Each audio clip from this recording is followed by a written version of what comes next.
This podcast is brought to you by Lapua, makers of the most precise cases on the market.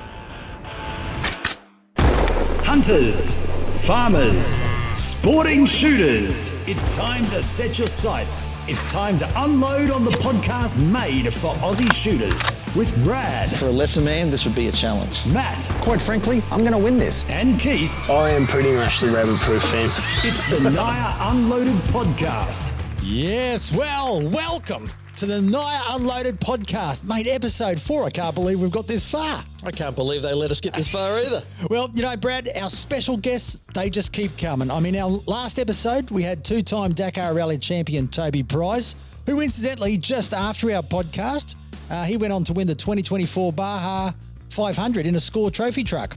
You think we can take credit for that? And we might have inspired him, Mate, you know? 100%. Oh, the without doubt. NIOA Unloaded Podcast takes full credit for that win. But, mate, look, let me tell you something right now. Our guest today, some would define as a hero. He defines himself as a soldier. He's joined the Army in 2002 and in 2004 was successfully selected to join the S.A.S, you know, which is no mean feat. He's served in East Timor, Iraq, and has been deployed multiple times to Afghanistan. In 2008, he was awarded the Victoria Cross, Australia's highest military honour for exposing himself to enemy fire to protect injured troops and rescue a wounded Afghan interpreter. In 2010, he was awarded Young Australian of the Year. He's an author, a public speaker, and he is here with us today. Would you please, a big NIOA Unloaded welcome to Mr. Mark Donaldson VC. Woo! Thank you. Mate, welcome. Thank you. How was that? That was great. Was that intro okay? That was perfect, mate. I wasn't sure whether I was supposed to clap as well, but that was that good. So listen, we've done a few things with Mark today. We've had him down on the range, haven't we, mate? We have. We're down there with the 60-second challenge. The 60-second celebrity challenge. So we'll go. Stay tuned. We're going to see how he did in that. But I thought this would be a great opportunity to maybe talk to Mark, hear his story, and everything around that, as well as talk, I don't know, a few things, guns, and when were you sort of exposed to shooting? When you early growing up on the farm, or?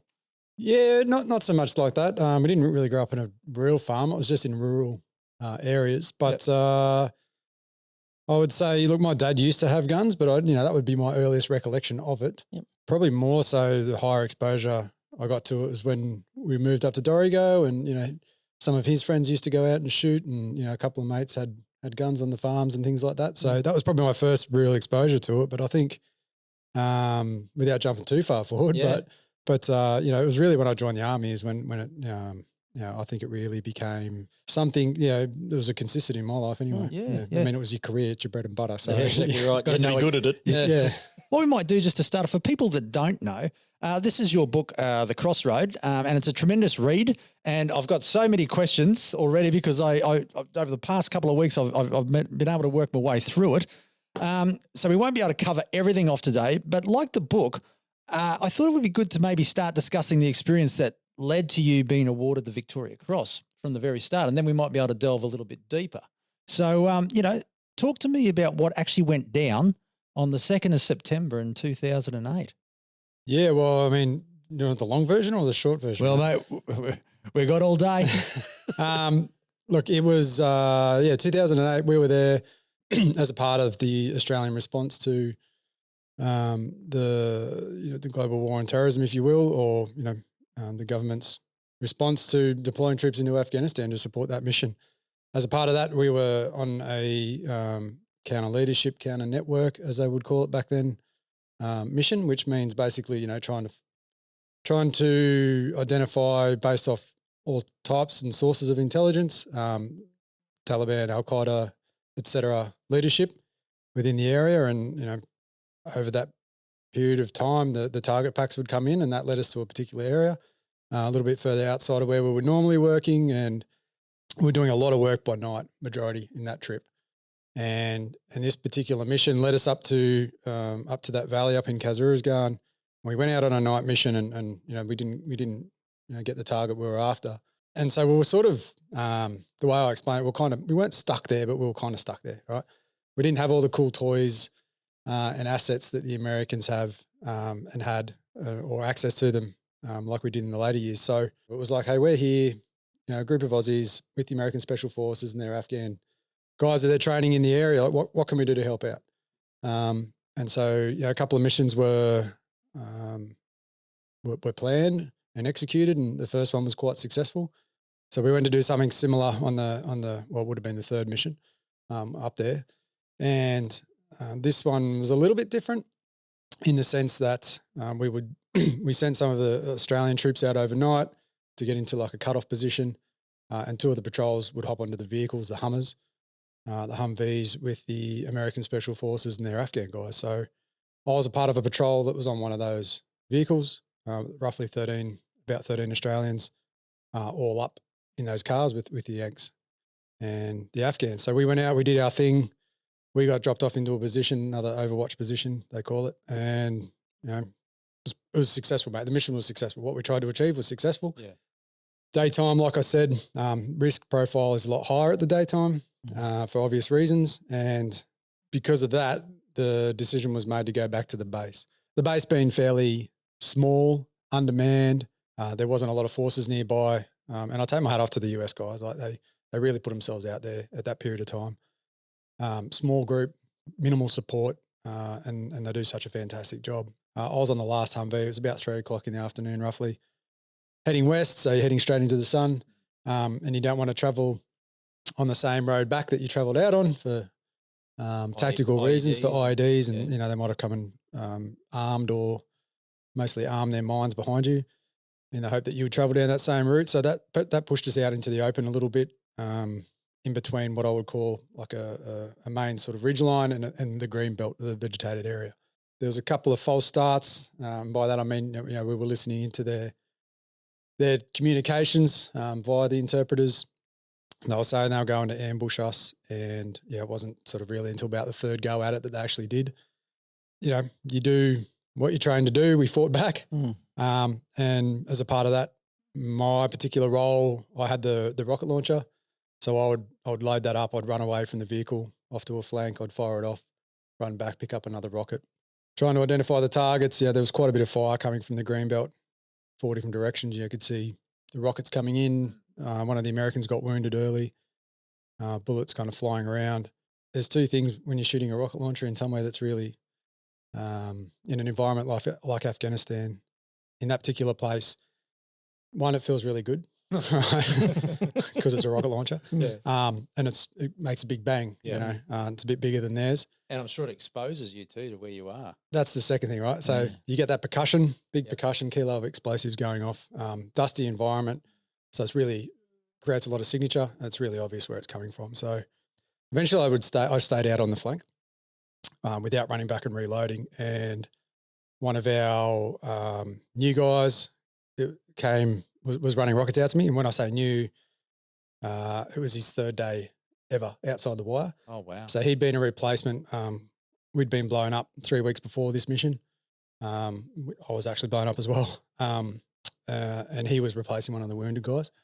So he hadn't been out on ops before. He hadn't been to Afghanistan before, straight off his training, third time outside the wire, and he's into a gunfight.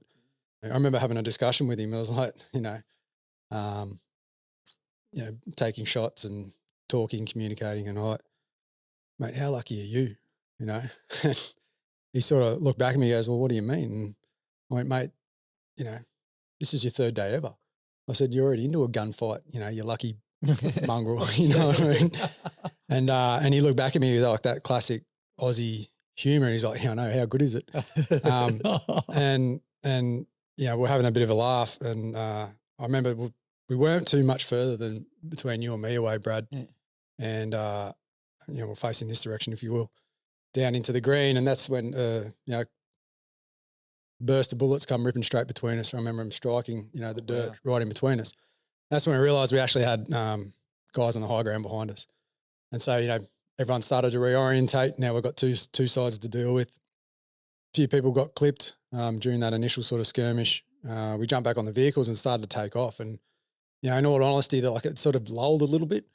And we thought that was kind of, that might have been it. That was it. That was their effort. And then it started up again. And what we went on to realise is they were actually in it was either an extended ambush or a rolling ambush, basically. So, they were sort of leapfrogging, following us down the valley. So they had us in a pretty good spot, mate.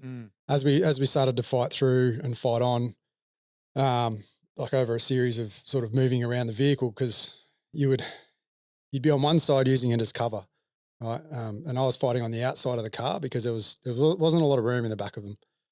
In my mind as well, like if I'm moving, like I've got a chance, right? There's some type of control over what happens there. I felt like if I was sitting on the back of the car, that's a really obvious target.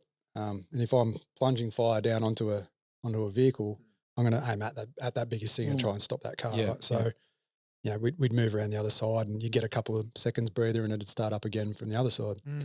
I remember looking forward and seeing my mate get clipped. He got shot, I think through his right leg first, through his calf. Took out a fair chunk of that. He sort of collapsed, got up again, hit him in the left leg and the upper thigh. Pretty bad, made him stumble, made him fall. The car was leaving him behind. He was sort of dragging himself through the dirt, yelling out for it to stop.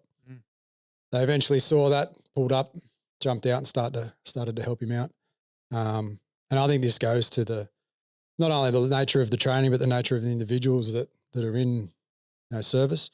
But his first thought was, put some tourniquets on my legs. And that's what he was saying to the engineer that was helping him, right? So, because he knew he was going to bleed out, right? So put him up high, tight on the femoral arteries and lock it down. His next thought was, as we sort of came in alongside it to give him protection, he was handing out ammunition. Yeah. Right. So he was, his next thought was, what can I do to help?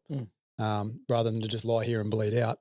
I'll hand out some of my mags because I'm not, he was sort of thinking he's not going to need it kind of thing. During that period, I moved away from the vehicles. I was lying in a small ditch, trying to draw some fire was my thinking and move away from that area that they would be concentrating the fire onto or the gunfire onto. And two Apaches showed up. They were on a escort run. We got a hold of them and called them over. And I remember these things showing up and just thinking to myself, awesome. Yeah. Like, jeez. We're in a bit of a crap spot. Things aren't going well. I'm lying in a small ditch. These things are going to come and sort it, right? Yeah. Trumpets blowing, cavalry's riding over the hill kind of deal. I remember them flying around, bit of communication between them and the guys on the ground, and didn't drop a bullet, bomb, or piece of ordnance and flew off. And I remember watching them flying out of that valley, to go back to their escort task and just thinking, you know what, there's no one coming. Yeah.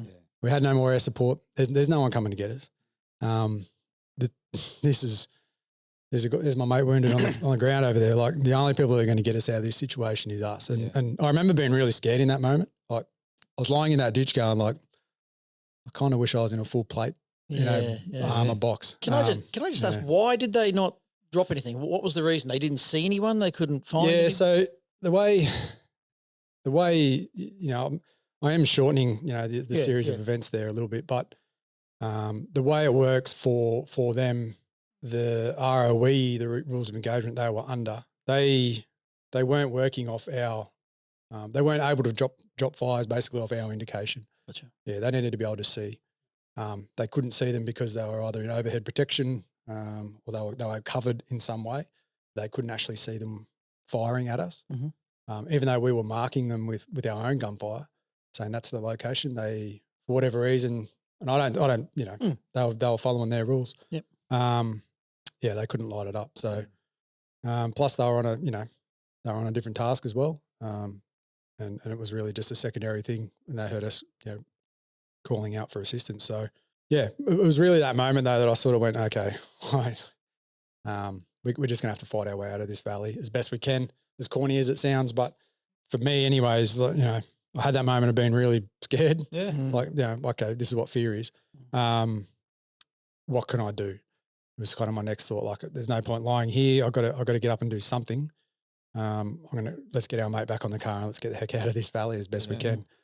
The next guy who got wounded, unfortunately, was the guy that was talking to any air support that we had, was trying to get more air support. Aussie guy.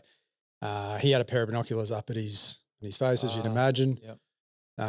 The round goes through the binoculars. The next round goes underneath his armpit, basically. Cuts through pretty much everything in his chest except his heart and one lung, I think it was. And come out his left hip. So we had to stop again, the American 18 Delta, as they call them, the medic did a fantastic job in putting another hole in his chest so he didn't choke to death, didn't drown to death, tension pneumothorax. And we just bundled him into the vehicle and, tough as nails, just putting up with it in the vehicle. So we continued to fight, that went on for some time, basically fighting from the outsides of the vehicle. We had more guys getting wounded. Another American got clipped. Another Afghan got clipped. Another Aussie, 2 Aussies got clipped. 3 Aussies got clipped, sorry. And I remember the team leader of the other team, they were in front of us. They had an RPG come in and hit 2 of the Aussies, with some shrapnel. Yeah, right. As the RPGs went underneath the vehicle. It was crazy. You'd imagine that'd do a heap of damage. It just the way it hit and propagated the explosion. The car sort of was able to drive through it. Wow. Unfortunately, the guys were sort of blasted off their feet, got shrapnel wounds. As one of the other fellas stood up to keep fighting, he got shot through his hip. He'd been hit through his ankle, I believe, or through the back of his leg, and was continuing to fight. And he was at that point where he was actually underneath the vehicle. He'd found himself underneath the vehicle, trying to hide from or escape from the bullets. And he was hanging on to the cross member at one point, or basically where the axle is. And the car started to drive off. It was kind of dragging him through the dirt, and he couldn't hang on anymore and let go. And he was sort of left out in the open, and bullets were flying in. There was another American there that had been shot as well that was fighting beside him. And he eventually got himself back up. Couldn't quite get himself onto the back of the vehicle because his hip was starting to seize up from where the bullet had gone through. Because it's gone through one side and lodged in the socket of the other side. And so he eventually made his way to the front of the vehicle while it was still moving and got to climbed onto the bull bar. And again, I take my hat off to him because he sort of got himself onto the bull bar and thought, well, at least I can fight from here.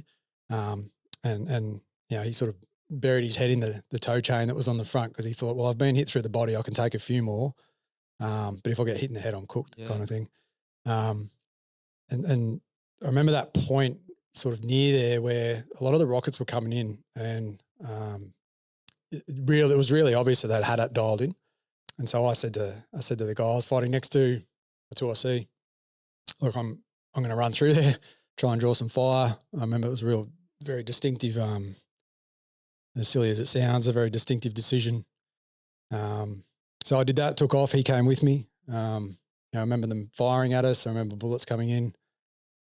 Slid in behind a decent sized rock. It was probably not just quite big enough for the 2 of us. So you'd imagine, I slid into the rock, and then he came sliding in next to me and sort of knocked me out one side of it, and the bullets were striking in the back of the rock. And so I was trying to shuffle him back behind it and was pushing him out the other side, kind of thing. So we were kind of jostling behind this rock, and bullets were striking around it, and rockets and things coming over. But I remember looking back and just seeing those cars go through that spot. And it was just enough to put the enemy off, not shooting rockets and bursts of machine gun fire at those cars where the wounded guys were. They went through. We kind of realised then, maybe that wasn't such a good idea, but and the cars were just going. So, we started to run back and try to catch back up with the cars. We're kind of getting towards the end of the valley here, and it was getting more choked as far as the terrain was going and channeling us back into the road. Yeah, I remember seeing the car in front get hit by rockets, and 2 guys got blown out of the back as I saw it. One was an Australian guy who had he was an engineer, who had an EOD guy, and he had a search dog with him, or an explosive dog. That dog unfortunately took off into the valley, ran away from the explosions, as you'd imagine. And the other guy was the Afghan interpreter, laying face down. The car continued to drive off. Where we were was kind of offset from that position. And I just remember seeing him lying out there, mate, getting shot at, sort of in the middle of nowhere. And said to my team, 2IC at the time, at the back of the vehicle, I'm I'm going to go out there and get him. He kind of didn't agree with me on my idea. But by the time I'd sort of, processed that, I was sort of moving anyway. By that stage, I'd already taken off. So just remember seeing him lying there, mate, getting shot at, thinking, what a horrible place to be. Got out to him, the Afghan guy, Started to drag him through the dirt. Wasn't really working out for me. Pretty tired by that stage too, and just sort of got him to his feet, mate. He was kind of unconscious when I got to him, pretty much. By the time I got him up, he was starting to become conscious. He was trying to grab at his face. He had some reasonable wounds on his face. I remember a lot of blood on there, and just started to kind of half carry, half drag him. Yep. Just telling him to keep going, keep moving, and just remember looking at the vehicle and watching it starting to drive off on us, and just thought, well, that was a good idea. Now what? Jeez.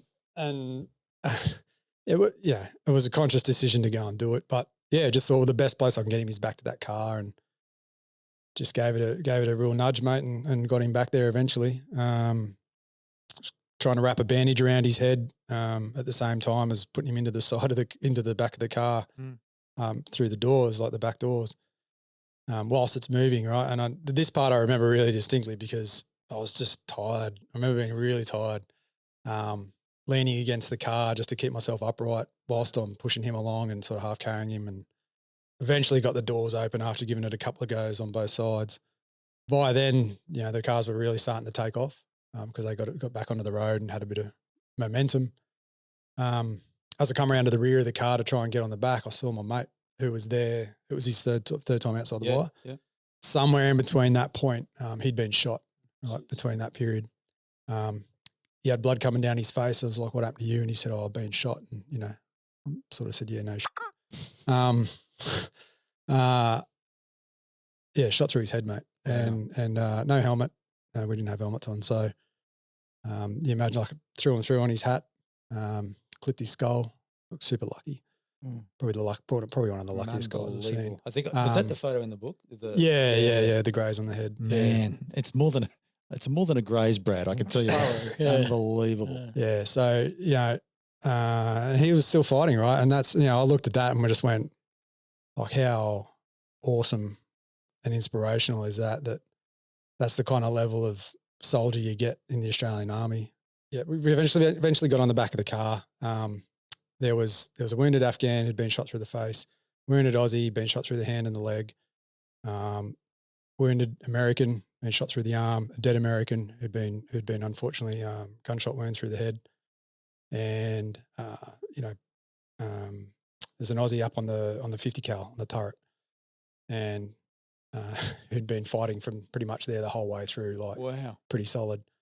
And they had a GPMG on the back, like the American version of the Mag 58 240 Bravo, I think it used to be. I jumped on that and I started, hooking him with that where I could see the enemy was, and I remember that felt awesome as well. After fighting with your M4 for that whole period of time, and I remember, I just remember thinking, oh, thank goodness I got something. It's got a bit more oomph to it. And then it stopped. So I went through the drill that you go through, and it didn't fire again. I was like, okay, you go through the drill again when it fails to fire a second time. Put my hand up to change the gas setting, and the gas plug had been shot. Oh, like through that period, right? Like just in between that burst and then the second burst kind of thing, or third burst.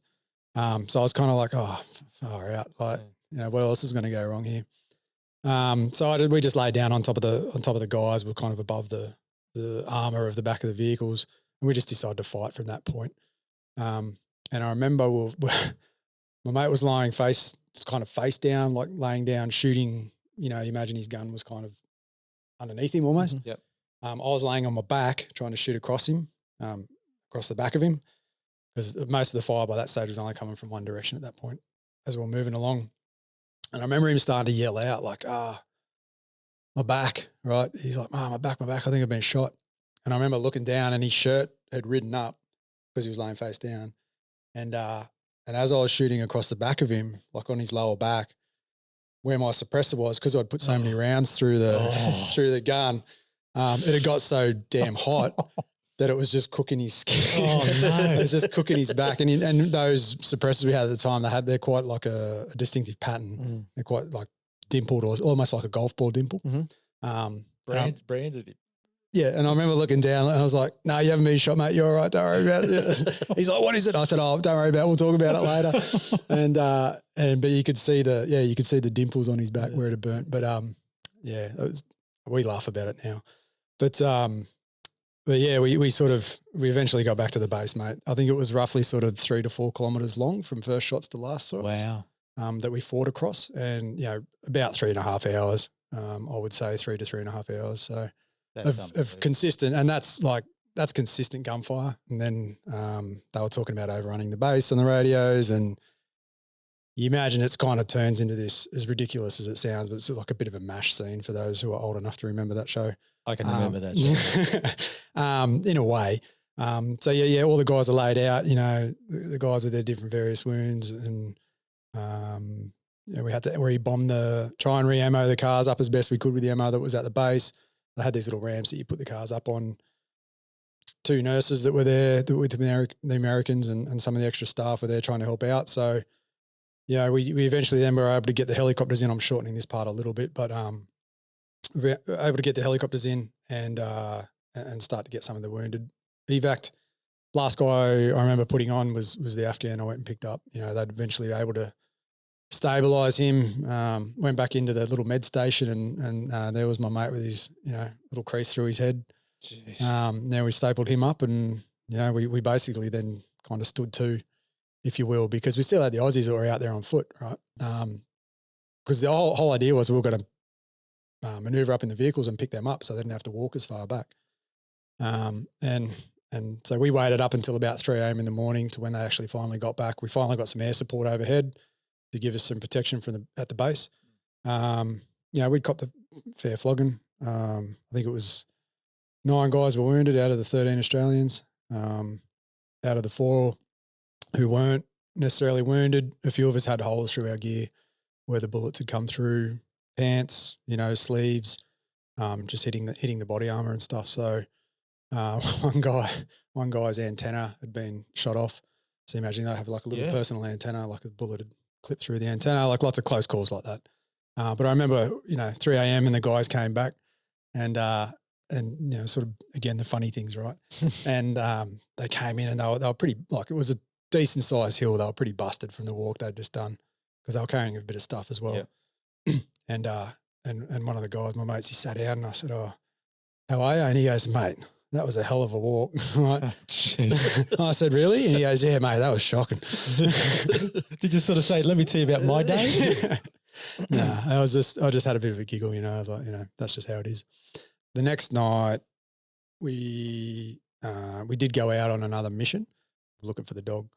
And we were coming back into the base and the Afghan guys that the US are trained up, right, they're always doing the security. And so we had one of our guys up there telling them, "Look, there's some Aussies coming back in. It's dark, like they don't have the best equipment. Don't shoot. Right, don't shoot." And so we're trying to come back into the base and we're probably about 100 meters out. The next minute, and they've opened up on us. There's the good guys. And I remember, again, I was hiding behind this rock just giggling. And my sergeant mate came in and he's like, "What are you laughing at?" And I said, "Mate, this is hilarious." Like, he goes, "How's this hilarious? This isn't very funny." Because, and he's on the radio like, "Tell them to cease fire. Tell them to cease fire." And guys are laying out, like literally laying out in the open, like luckily in the dark. They just saw shapes and started shooting, right? And so, I was giggling and he's like, what is so funny? I said, "Mate, to go through all that yesterday and like all the boys, what we all went through, I said to now get lit up, by our own, like 100 meters from the front gate." So you got to laugh at that kind of thing. That's irony. Yeah. So, yeah, mate, that's kind of, that's that day. A couple of months later, I received the Victoria Cross for that. That wasn't the end of it. Like we finished out that mission, that tour. We went on to do some great stuff. Like what the troop achieved on that trip was, for that period of time and what we were doing was everyone likes to talk it up. Yep. But we did some really good stuff, and I just think it's worthwhile acknowledging what the troop achieved and the squadron achieved as a whole on that trip. But also, whilst I was lucky's not the word, but I was, I received the award that I did. I also like to say, like, that's the same day that I potentially didn't come home to my family, like very, very close, right? That's the same day my mates will never walk again properly. Yeah. Because of the way they got wounded. They were affected. One of the other guys was seriously affected by it. Not only the woundings, but the whole day itself. Yeah.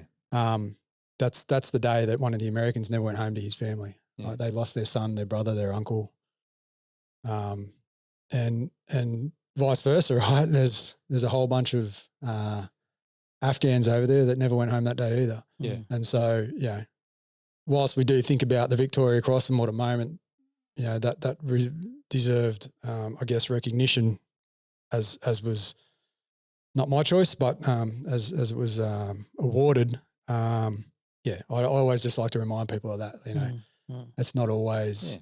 There's always a flip side to it. It's not always an amazing thing. No, mate, it's an incredible story, isn't it? I mean, just in terms of the and you often think too of when you're in those situations and what makes you make those decisions, to go and do that sort of thing. What do you think is the sort of motivating factor? Is like there must be so much going on, adrenaline, fear, all sorts of stuff. But then to actually be able, is it the training? Is it what is it that can give you that clarity to be able to go, I'm going to make this decision to do this? Yeah, I think for me, like one thing as well, I never joined to receive a Victoria Cross. I didn't do what I did on that day to receive an award. I'm proud about what we did on that day because we did it for each other. We would have done it anyway. Yeah. Even if I didn't receive the award. And that's what I'm really proud about. And really that's what it comes down to for me. We're a team. We're all on the one team. We're all in that moment together. Yeah. And that's on reflection, as much as you can trust that, that's what I really think drove me to make those decisions that I did that day, and the other guys that were there that day that made the decisions that they made, and some of the heroic things that they did as well that will never get recognised, or weren't recognised, and it's, to answer your question, for me, it came down to being a part of a team. You don't let your mates down. That's how we trained. That's what I believed in. People used to come up to me and say, well, why did you risk your life for an Afghan? And, fair question, I guess. He was on the team. I'd only met him 5 days before. He was with the Americans, right? I had no idea. I don't even know his name. We just called him Chavez because he looked like Lou Diamond Phillips from Young Guns too, right? And he had this swagger that he'd get around with, and his long hair. It was cool. I mean, look, that's about as easy as I can make it, mate. There's not much more to it. About doing the right thing, isn't it? Yeah, pretty much. I mean, it's, if I was lying out there, you'd want someone to come. Yeah, you kind of hope. Well, I guess too. I mean, I only know a little bit about from reading the book and a little bit of a few other books, but those interpreters also put their lives on the line in a big way. Yeah, that's right. And a lot of them were from those areas. They weren't necessarily international. They risked their families' lives as well. Yeah, doing that kind of work. So again, we're all in it together, kind of thing. And you hopefully get out of it together. Yeah. Well, mate, let's take it back to some of your early formative and teenage years back in the day, because like I said, the book is really an interesting read. Reading through it, some people might call you a bit of a troublemaker. I would have called you a rat bag, a bit rebellious. Would you agree? Yeah, there's some great stories in there. I mean, you need to get in there and read it. Look, can you just tell us a little bit about your upbringing and look how those experiences have shaped you? Can't put everything in a book. No, correct. We lived out in the Hunter Valley originally. First memories I have anyway. We moved out to Sandy Hollow, I think, when I was 3 weeks old, from what I remember. Dad worked in the abattoir, pretty blue collar job. Yep. Mum did a whole bunch of different things, mostly secretarial work or, whatever, waitressing, whatever she could get her hands on to do. I think she worked in a winery there for a while, Rosemount, as well. So, pretty standard, I guess, family nucleus, got an older brother as well. Yeah, for me, it was really just about, going out and having adventures, mate, really.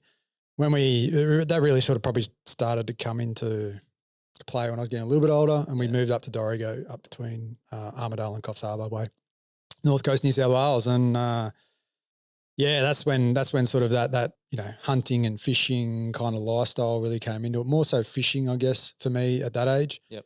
And because hunting then on the farms and things was you're shooting pests for stock, right? It wasn't necessarily going out to hunt just an animal. Yeah. So it was, it was a lot of foxes, a lot of rabbits, that type of thing. But fishing in particular as well, you just, as those days were, you just take off for the day. You ring your mate, no one answers the phone, so you jump on your pushy and you'd ride 12 Ks down the road and, knock on the door. Was there anyone there? No, geez, no.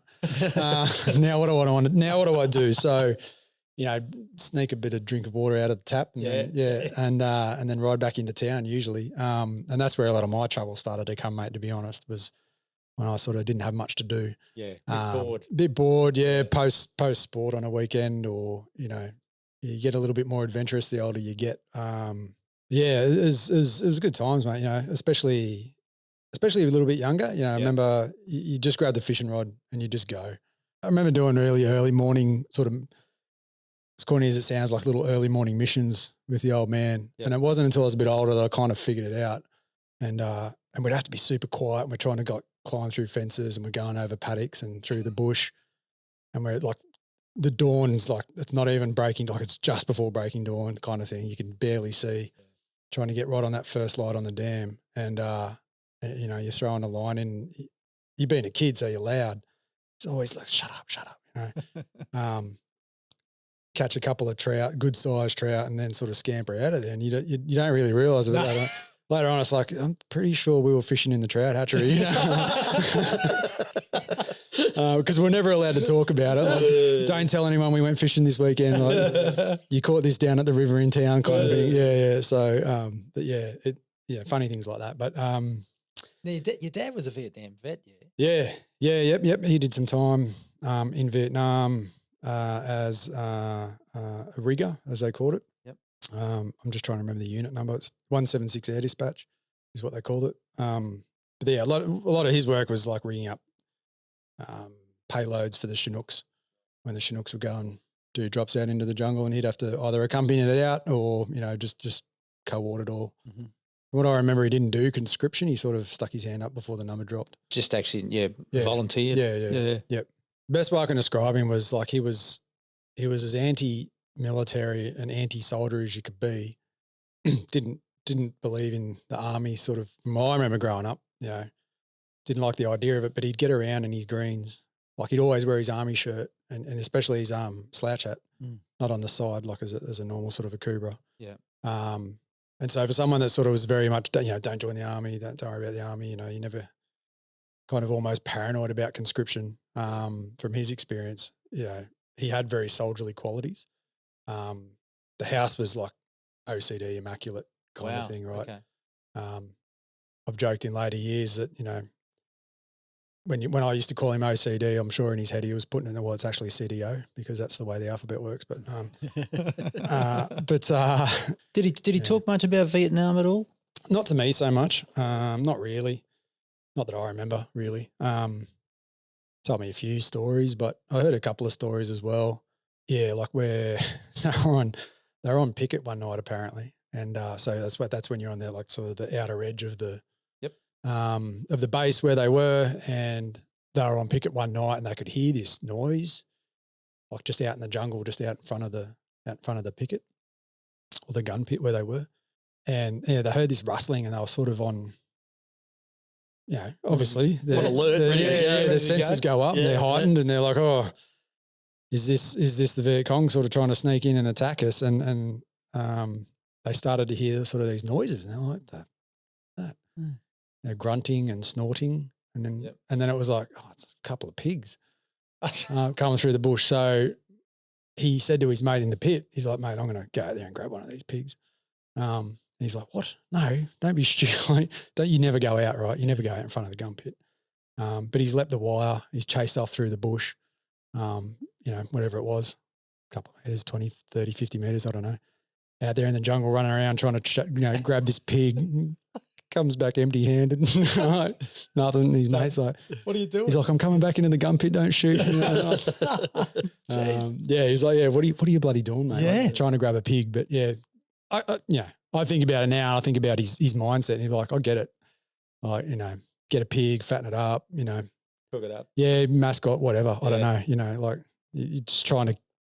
It's that killing some of that boredom, you know, too, that they would have probably been experiencing, I think. But yeah, you know, he tried to ride. We had a you know, a cow. I remember one day he went down the paddock and he was, you know, similar sort of thing, right? He goes, I'm going to go ride that cow. I was like, what? What? This is an Angus like heifer, right? Like full size Angus heifer. Just wakes up one morning and says, you know what am I going to do today? He's patting like you used to be able to pat the cow, right? Like it was pretty tame. And he's sort of, you know, giving it a bit of a rub on the back and the hind quarter. And then I remember he grabbed onto it and leapt on, and this thing went bananas, mate. Like, it's never been ridden in its life, right? He's bucking and carrying on, and he's trying to hang on. The next minute he's upside down, and you know, I just remember him laying in the paddock. I was up at the house, I was watching him, like, or just from the top of the hill, just looking at him, going, What are you doing? what are you doing? You just killed yourself, mate. He's just laying like stiff as a board. Eventually got up after about 20 minutes, I reckon, and just groaned his way all the way back to the house and pretty much laid on the lounge room floor. No sympathy? No, none. And I remember my mum coming and she's like, what are you doing? And he goes, oh, I hurt my back. And she's like, okay, well, how did you do that? And he's like, tried to ride the cow. She's like, well, you're a bloody idiot. And yeah, he pretty much laid on the floor for 3 days until he could move again. But yeah. That's hilarious. Now, what age did your old man pass on? Yeah, so he was 46, I think. I was 15. Oh, wow. Yeah, I was 15. So yeah, I was running around being a bit of a scallywag. Yeah. And just not long before he died, probably the biggest bit of trouble I got myself into. I was into art, Matt, and I know you would appreciate this, being an artist. Yeah.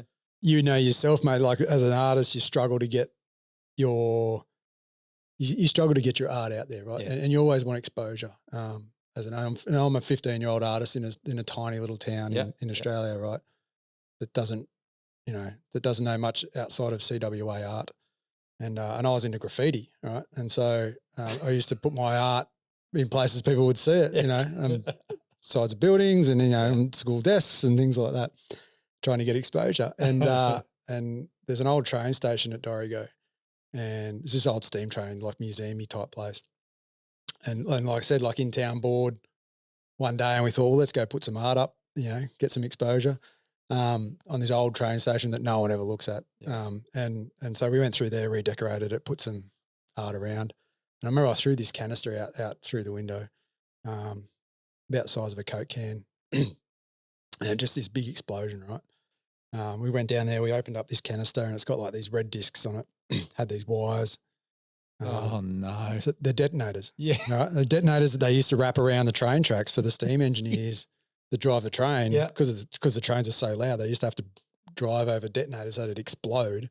So you do like these really loud pops going off so they could hear it. And they knew like, the closer the pops, the closer they were to track work, so they got to slow down, right? I had a bit of research. When you're older, you figure that out. But so in my mind, I'm like, hey, how cool are these things? No idea what they actually did or how dangerous they were, let alone that. So my 15-year-old brain says, well, let's go take one up the middle of town and set one off up in the main street at, you know, little old Dorrigo. Why? Because it makes a loud bang and that'd be really cool, right? Yeah. So we go up there and How did that work out? There's still a wanted poster there. Well, you know, Still got I've got all my fingers, mate, so it worked out all right for me. But went up there, set it off, you know, giggling and carrying on, running away, like, and just that mindset of, so a few days go by, right? Nothing. I've cached these things. Like I've taken them down the river on the way home, and I'm like, I'm going to cache that just in case. You never know. Yeah, I could use those again. Yeah. Oh, yeah. Zombie apocalypse. I don't know, mate. Right? Like you never know. And at footy training, one of the boys, one of my mates, he's like, "Hey, your dad's looking for you." And you know, right? Like Yeah. They say it to you never want to hear that. Hey, Mark, your dad's looking for you. I was like, you know, grabs me by the back of the, like literally grabs me by the back of the neck at the same time, right? Geez. Drags me out to the police station, read me the riot act, deny, counter accuse, like this is a conspiracy. Don't know what you're talking about. I've been stitched up. It wasn't me. Yeah, right. It wasn't me. And he goes, mate, we've spoken to the buddy that you're with on the day. He's ratted you out. Jeez. The old prisoner's dilemma, right? Yeah. Ratted you out, you know.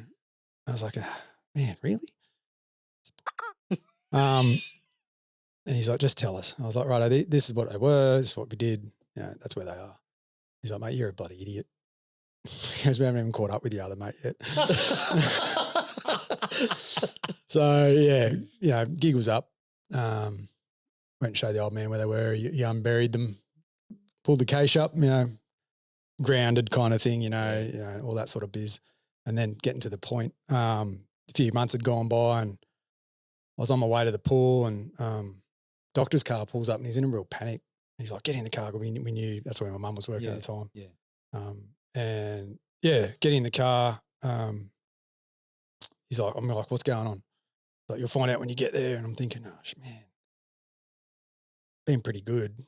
Like, been behaving myself kind of thing, right? I haven't sent off any explosives up the main street lately. Yeah, and get to the house and my mum's there and she's pretty upset and she's just like, hey, just told me straight away, basically just said, look, your dad just died. I had a heart attack in the doctor's surgery and yeah, he's dead. Yeah, so that was kind of, I was 15 then and I guess that for me, yeah, in a way, mate, was a bit of a, you know, so what, right? Like people die all the time. It's not a competition, you know, and who's had a better or worse upbringing, but that was just my experience.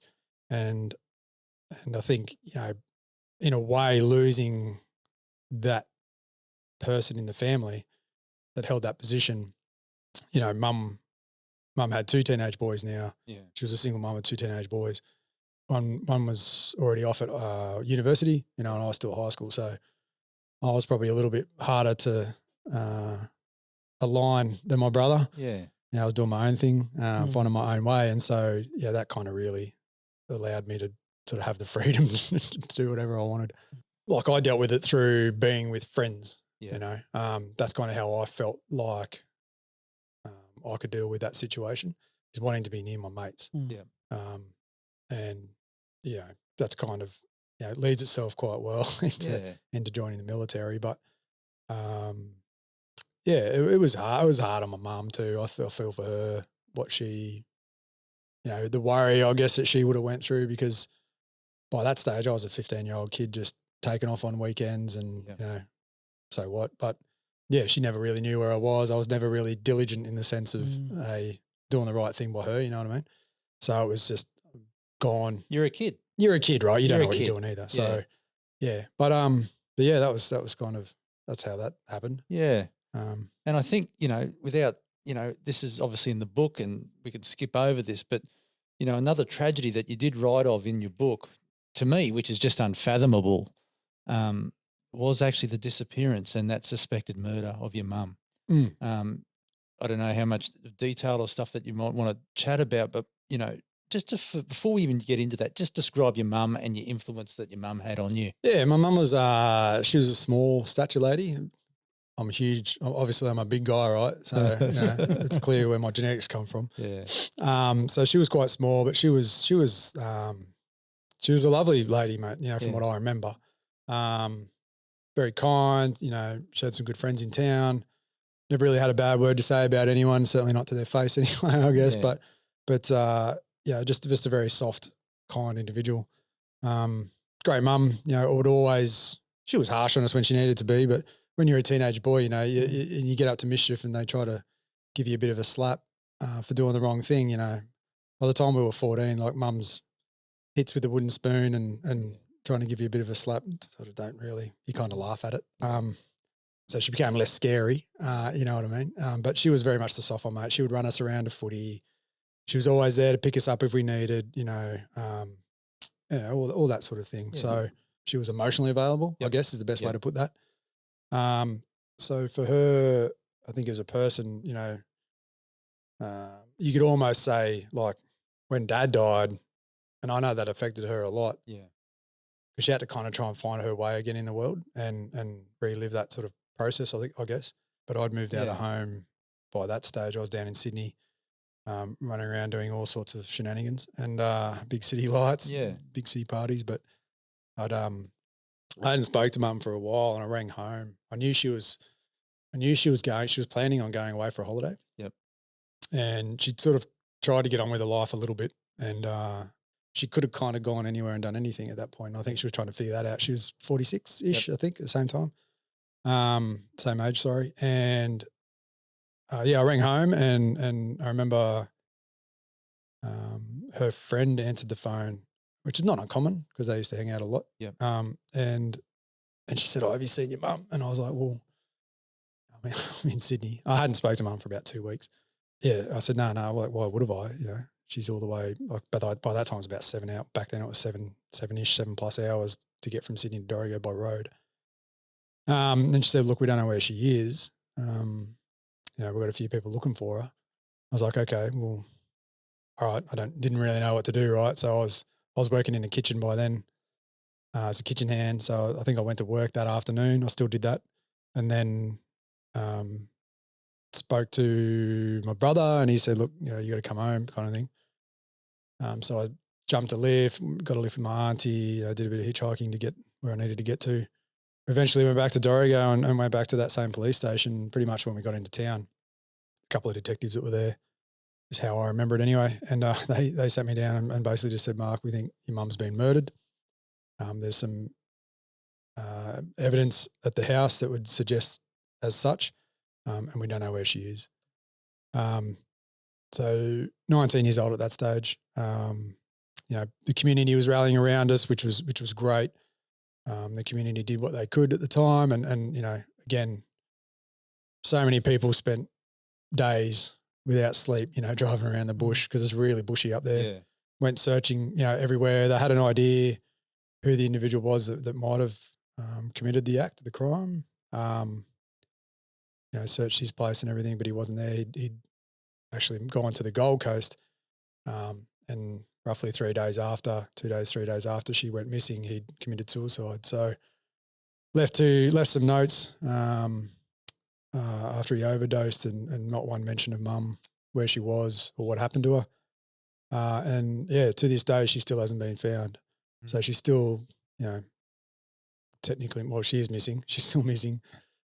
But they'd had a coronial inquest about 10 or more than that, quite a few years later, and eventually came to that conclusion that that individual that she knew had, I don't know the legal terms for it, it wasn't necessarily beyond reasonable doubt, but they suspect that was the individual that committed the crime based on some of the blood and bits of pieces that they found at the house. So how does that hit you as a 19-year-old kid? Like I said earlier, it's not necessarily a competition on who's had what kind of upbringing, but that was my experience, and it was a bit of a weird thing, to be honest, to go through.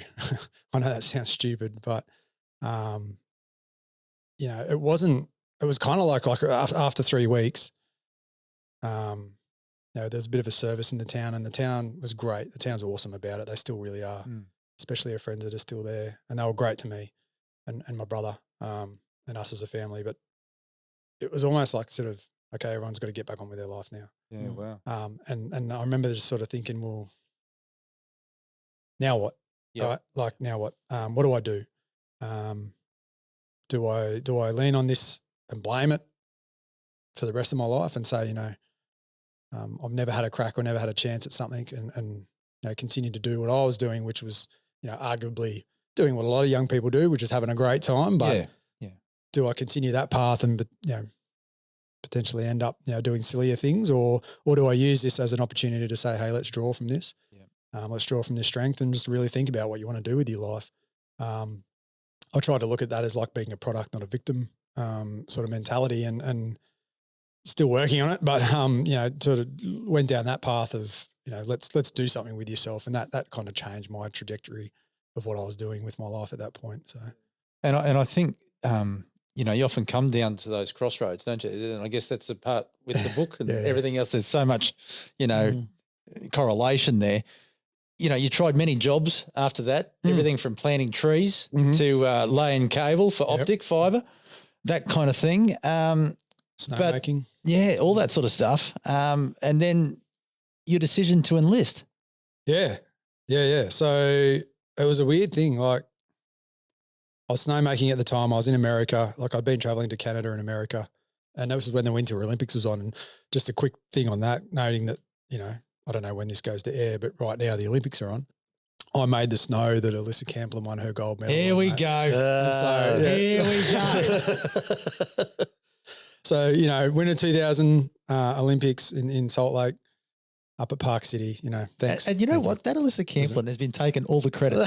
She has. She's taken all the credit when all we know Dono here's made the snow. Exactly. For her to win. There was two Australians that made the snow for her to win on that day, mate. So, well, there you go. Home track advantage all of a sudden. Mate, so, there's this idea of, was there a bit of, subversion there? Was there some sabotage? I'd like to think there was. But yeah, I was over there doing that, mate. And I don't know. I wanted to do something. I wanted to test myself. Young guy. Yeah. Like, what are you doing? Wasn't happy, just wasn't content.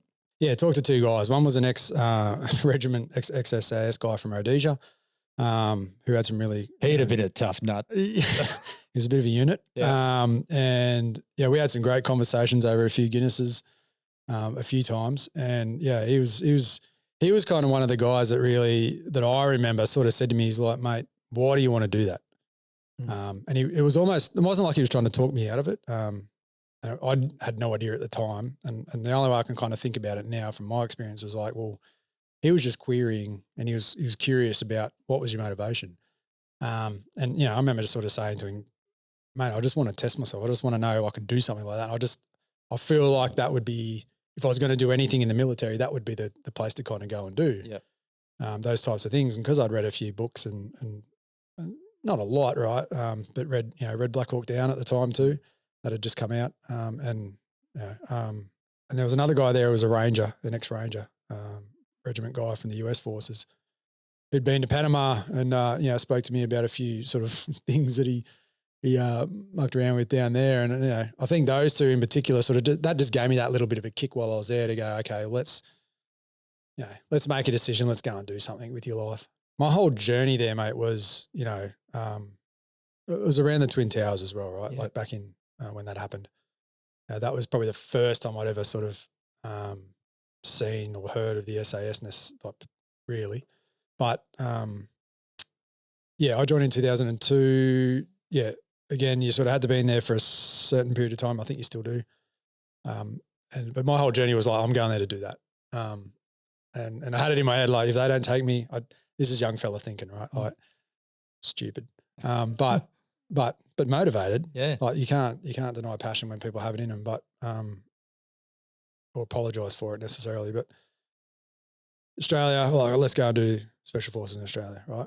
Because I'd travelled around a little bit, I was like, well, if they don't take me, like if I don't make it there, bugger it, I'll come back to the US. Yeah, and I'll join up in the Marines and I'll go US Special Forces. Yeah. And if they don't take me, well, bugger it, I'll go to the UK. Yeah. And I'll go there. Just keep trying. Right. Yeah. Just keep trying, I'll ask 9 times and hopefully on the 10th I'll say yes. But, and I had this I remember I had this stupid thing in the back of my head. It's like, look, if all else fails, I'll go to the Foreign Legion, bugger it. Like, off to the French. Off to the French Foreign Legion. Well, I think if you're there for 5 years, you get all the perks and you get the the citizenship and everything. But I'm glad it didn't turn out that way. Yeah, that way, mate. Now, being a bit older and smarter, but that process, that selection for S.A.S. I mean, we see stuff on TV all the time. You see the Ant Middletons, you see all that sort of stuff.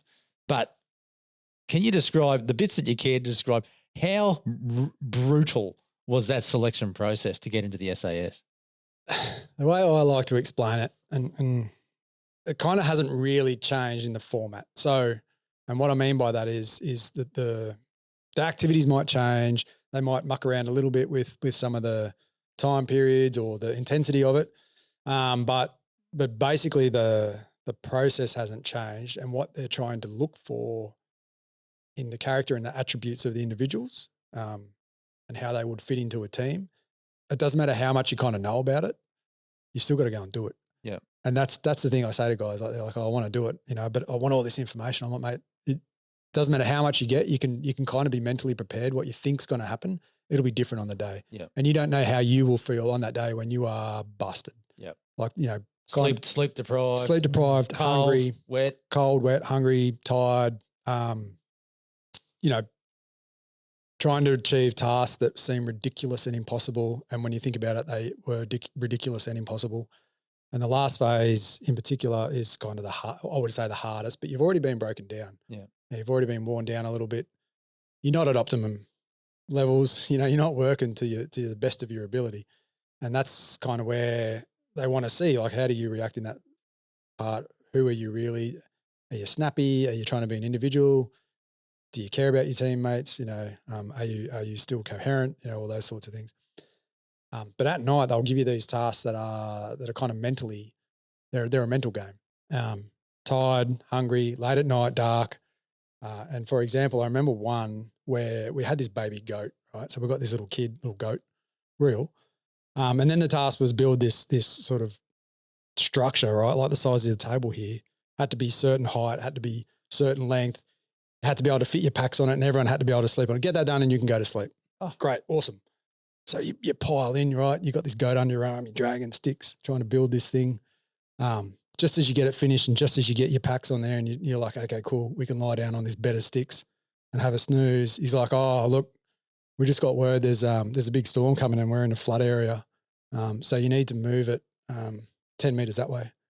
But you can't use these sticks because these are sacred sticks. So you got to go and get some new sticks to build your bed, right? And so off you go again. And you start to get the idea, right? Yeah. And then the next night, something similar. So are there people dropping out while this happens? Yeah, for sure. Like, and a lot of the times the guys are like, oh, that's it, I'm done. Yeah. Like, that's enough for me. I'm over it.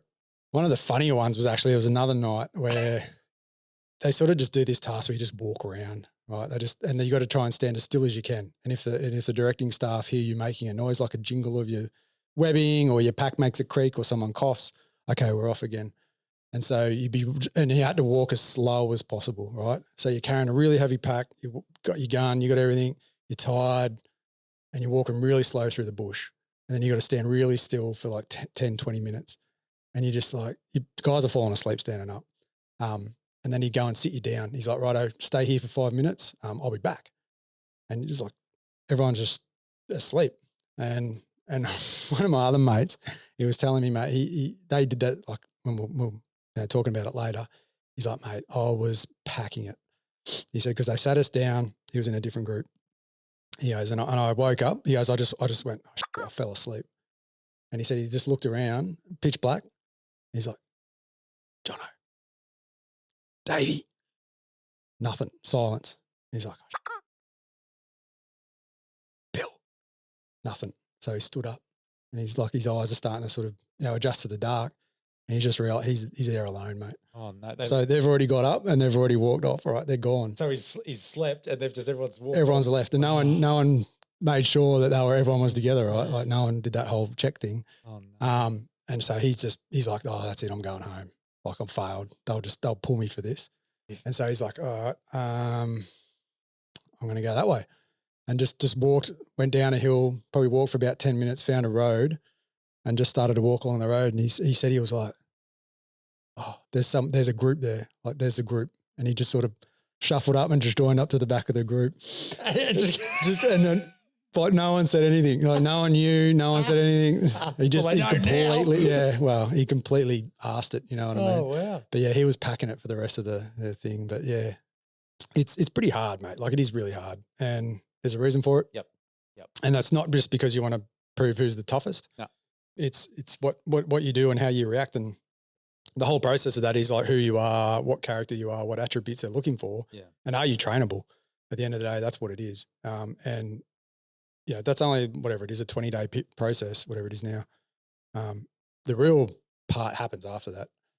Well, look, we're going to segue here just slightly because one of the things that we like to do is get one of our celebrities into the NIOA range, Brad. The 60-second challenge, Mate, take us through what this is all about. Yeah, well, 10 shots. Yep. Springfield 2020, Loophole VX Freedom Rimfire. Yeah. And we just add a bit of excitement. We time them, 60 seconds. 60 seconds. Well, let's cut to the range now and see how Mr. Mark Donaldson did. Righto, mate. When you're ready, push the button and away we go.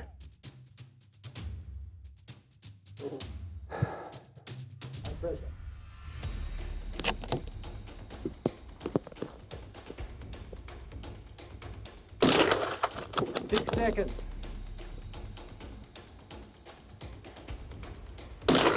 12 seconds.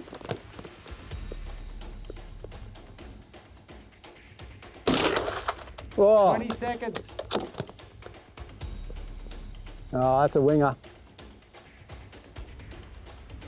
29 seconds. 33. 38. 43. 48. 50. 53. Got it. He got it. Well done. Mate, there's a couple of flies there. There is a nice little cluster there. Yeah, there was Yeah, and then there's one couple that went high and right. flung off to the high right. Boom, boom. Okay. And then as the pressure started to mount, and they were going like It was going all right, then that one flung out to the right. Now, can I say, I did get best shot both in Kapuka and Singleton, Okay. Okay. but they're very different.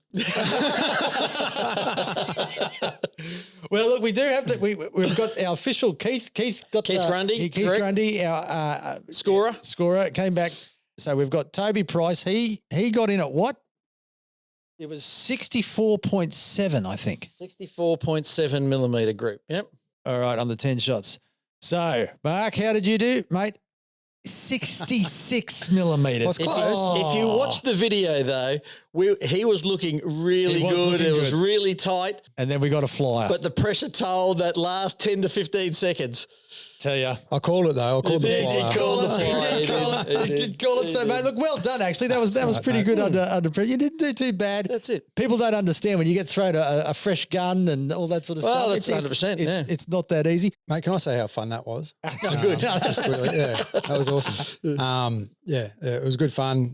You can make all the excuses under the sun, but at the end of the day, it was just good fun. It's good fun, mate. And I think that's something, if anyone Well, gets a that's one chance thing to we do it, love do it. doing here at NIOA, mate, is we like to have a Bit of fun. That's So, exactly right. But yeah, guns. Yeah, let's talk. Let's, Yeah, but to say, so, do you do any, we spoke about this briefly before, but you do a bit of shooting or do you do any hunting or is it just more pest eradication? Do you take the kids out? Do they enjoy it? So it's a funny thing, right? Like I enjoy it probably more now than I ever did in the service. I enjoyed shooting in the service and, I was in a role where I was actually training guys how to shoot a particular way. When I was in there, I never really did much outside shooting. Yep. Did a bit of stuff on the weekends, dabbled a little bit on sort of IPSC style stuff, just to keep I needed all the help I can get clearly, but just to keep the skills up. But it was really until I left, and I went, hey, what is it that I kind of really enjoyed that I can take or take with me from service? And it was shooting, it was hunting, it was the being outdoors, it was that adventure. And yeah, so got back into shooting and hunting.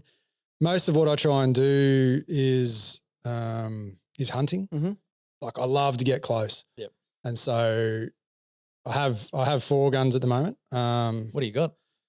Air rifle, Yeah. which I don't use for anything but shooting targets. I've got a 22 Win Mag, Ruger. Oh, yeah. Yep. Which I think NIOA. 100%. Beautiful. But I like the Yeah. ting. A little tick coming up on the screen there, Josh. Yeah, which is great. Ruger American. Love it. The olive and black one. Yeah. AD green. Yep. AD green, that's the one. Great fun. We use that for rabbits, sometimes foxes, depending on the ammo. Step it up to 7mm 08, which I'll talk about that in a minute about why I went with that. Yeah. So Kimber, Montana, 84M. Here we go. Again, ping, put the little ping up, mate, because I think I'll get Man that from knows you guys. quality. He does know. Good, it's so lightweight. Yeah. Yeah, so that was the 7mm08 was a funny round. A lot of people go, why? But I'll talk about it in a It's second. number one caliber in New Zealand, you know that? There you go. There you go, There you 7mm08. Number He's one getting caliber in New very Zealand. popular. Yep. Yeah. And then I have a Ticker 300 Win Mag, mate. So yeah, I love that. That's the bigger rifle, obviously the bigger caliber. Sorry, for the bigger stuff, and that's the one I'll probably primarily use when I go deer hunting. But again, Brad, to answer your question, one, I want to make sure that I've got the caliber that's going to be applicable for the game. Yep. But two, again, it's how can I apply the field craft and skills that I used to know, in that situation, and that's kind of what I get a kick out of as well. Yeah, exactly. Yeah. And just because you haven't shot anything over 150 yards doesn't mean the opportunity won't arise either. Correct. So you want to be ready for when it does. You want to be able to do it. That's right. So I 100%. so I still shoot it out to a longer distance and make sure it can still do it, and I'm comfortable with that. Yep. But yeah, I get more of a buzz out of being a bit closer. If I explain the 7mm08, if that's all right. Yep. Love it. I love the rifle. Great recommendation from a friend. And if you look at my caliber spread there, I kind of try to cover all game. Yep. And so everything from swallows, joking, everything from. We might have to cut that bit out. No, he's not. They're too hard to hit, mate. Come on. They are. It's way too hard to hit. If we're going to cut this, I can tell you a funny story about swallows. But everything from the really small game with the air rifle or the 22 through to the bigger stuff with the 300, the 7mm08. So I said to my wife, like, let's do an activity together. I'm out of the military, I want to do something together as a family. I love adventure. I think what a really good idea is we can get into hunting and we'll do that together. And so my wife did all the right regulations and the right processes. And I said, look, and she goes, well, why do I need one? And I said, you need one because if we're traveling anywhere, right, and I need to hand you the rifle for whatever reason, you got to do it the right way. You got to do it legally, right? And I said, and I think a really good caliber for you, because I want you to come and join me, is a 7mm08. And then she said, so, okay, just run me through the scenario. We're out hunting. We're doing all the right things. And you've shot an animal like a deer, right? She goes, how's that going to work? Like, what do we do then? I said, well, we cut it up. We process it. We put it in the pack and we march it back to walk it back out, right? And she goes, so let me just get this straight. She's like, I've got my license.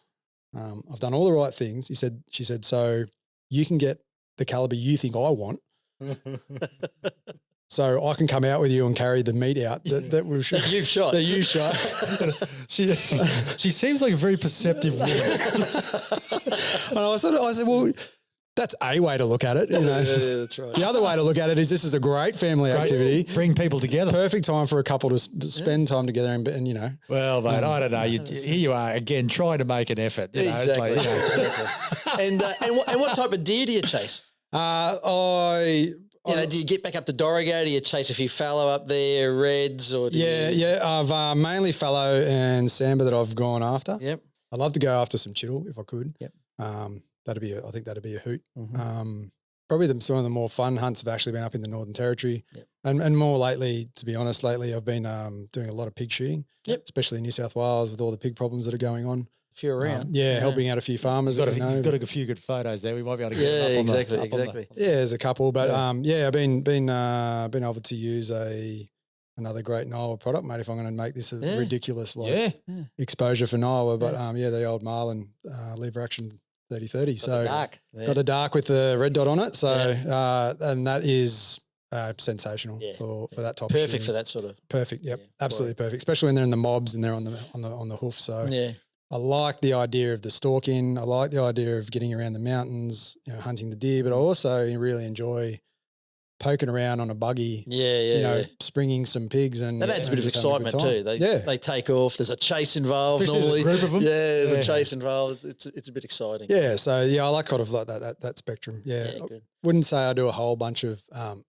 clearly target shooting. So you've done a bit of rifle shooting. You said you shot a little bit of IPSC too. Shotgun? Never got into shotgun at all? Only through service work. Yeah. I got to weigh it up, right? Do I go down to the range and shoot some clays or Spent some quality time with your wife at the 7 mil 08? Go and She might want a shotgun as well. go and see if I can't find something for her to carry out. Oh, that's funny. Yeah. So yeah, that's the range of guns I got. And I love being able to do that now, and you know, Got the spare time to do got it. the spare time when I have the spare time to do it is get out there and enjoy it and try and pass that on to now. Try and do it in a way that I think I'm not trying to relive my youth, but pass it on to my children. So if nothing else, they understand the safety around 100%.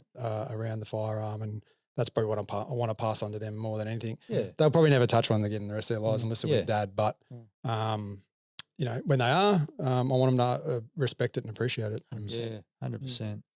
So, mate, we're going to probably start bringing things to a close soon, but there are a couple of questions and stuff. I've actually just interested, you know, you were awarded the VC. What's it like meeting the Queen? Well, and the King now, mate. It was surreal for me because I went on another mission, like another tour, if you want to call it that. Because you actually did several tours after that. Yeah. So it wasn't sort of the end of my career, as much as everyone told me that was going to be the case. But I'd done another tour in Afghanistan. I flew out to England from there. It was amazing, Matt. It was such a surreal experience in that setting because she was personable. She was just a normal person. She really was just a normal person. We had normal conversations. No one told me anything about protocol. Oh, really? No. I thought they'd give you the big drill before you meet her. Nothing. You got a curtsy. You got well, I don't curtsy, but no, like they said, do you know how to say, do you know how to address Her Majesty correctly? And I was like, do you mean like ma'am or mom? And they're like, not mom, ma'am is in jam, you know. Right. And you got to bow. You got to bow when you go in. You got to bow when before you if she extends her hand, you shake her hand. I was like, no one's told me any of this. And you can see this usher, he's like the house staff, he's just went white. And he's like, he goes, right. Oh God, right. No, gave me the whole thing. So yeah, it was amazing, mate, meeting her and I'll never forget it. It was just really unique. She made you feel like she knew all about you. She was genuinely interested in what you did as a person. She was genuinely interested in about Australia. She was asking questions about Australia. She was genuinely interested in about Afghanistan, noting that I'd just come out of country and what we're trying to do there. She just had a real reverence about her, but in a very soft way in that situation. We even shared a joke at the time, you know, which is, wow. Yeah, I try not to share it too much because it was, you know, a bit of a special moment, a bit of a laugh, and I'm sure she cracks out the same joke with everyone. But there's the cameras and there's people running around. You could hear the corgis and barking and scratching around in the sort of next room. But no one had said like, just this is how it works, right? You meet the Queen, everything is led off Her Majesty. So you never do. You don't initiate conversations. You don't initiate anything, right? Yeah. No one told me that. So I was just asking questions. I was actually going to say, do you want to just take a seat on the couch, right? Like, because we were standing there and I was nearly just going to say, oh, should we sit down? Or I'm like, I'm glad I didn't because apparently that's a big no-no. But, you know, it's just one of those funny things, mate. You know, Aussie country kid, you know, standing there in Windsor Castle, you know. Amazing. Yeah. So it was it's kind of hard to put into words. One of the, again, mate, funny things, right? Like, I remember talking. No one had told me what's going on really, and there was a ceremony at Westminster Abbey the next day back in London, where no one had actually explained to me the level of magnitude of what it was about. It was a commemoration for the passing of the last of the British World War I generation. Right? Oh, right. Big deal. Yeah, big deal. And they said you're going to lay a wreath for Australia. I was like, yeah, okay, cool. No worries. I'll be in uniform. They'll call up who's laying wreaths, and I'll go up and I'll put a wreath down on the tomb of the unknown soldier, I guess, or somewhere in the Abbey. Yep. I had no idea, mate, right? Like this wasn't my life. I didn't think about this stuff. I didn't understand what the expectation was with having this award at that time. And so I'm thinking a wreath, you know, a normal Anzac Day wreath like you see here is sort of, you know, about this size, steering wheel size. Yep. So I'm there talking to Her Majesty and I'm like,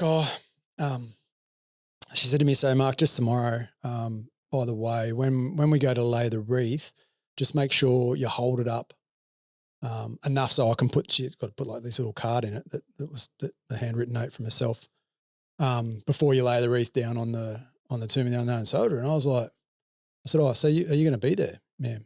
And she sort of looked at me and she went, well, yes, of course I'm going to be there, Mark, like this. And I was sort of, I know, you know, being the stupid idiot that I am, mate, I'm like, okay, let's change the conversation. Let's change track.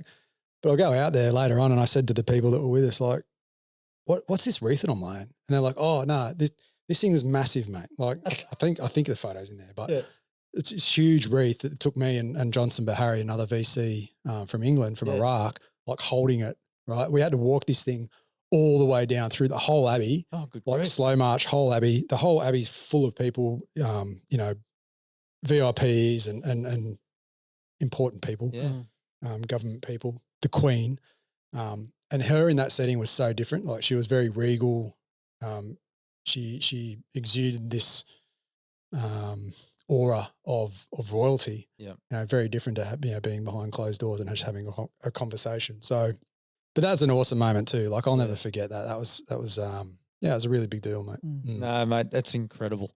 You know, I've got so many questions, but I know that we're also limited on time. That's right, which is the big thing. But I guess what could you offer in terms of advice for younger kids wanting to get into the military, that kind of thing? Yeah, I think if that's a passion, right? If that's something they think they want to do, you know, go and explore it. You don't know where that door goes. We had a discussion about that yesterday, right? And give it a go. Like that's probably about the best thing I could say. As Aussie vernacular as that sounds, like just go and give it a crack. If that's something you think you want to do, if that's what you think's gonna, you know, give you a purpose and a passion, just go and get after it. If it doesn't work out, that's all right. Yeah, I know it's not the end of the world. You can figure some other things out. Everybody's experience is going to be different. Yours might be super motivated and focused to go and join Special Forces and awesome, go get after it.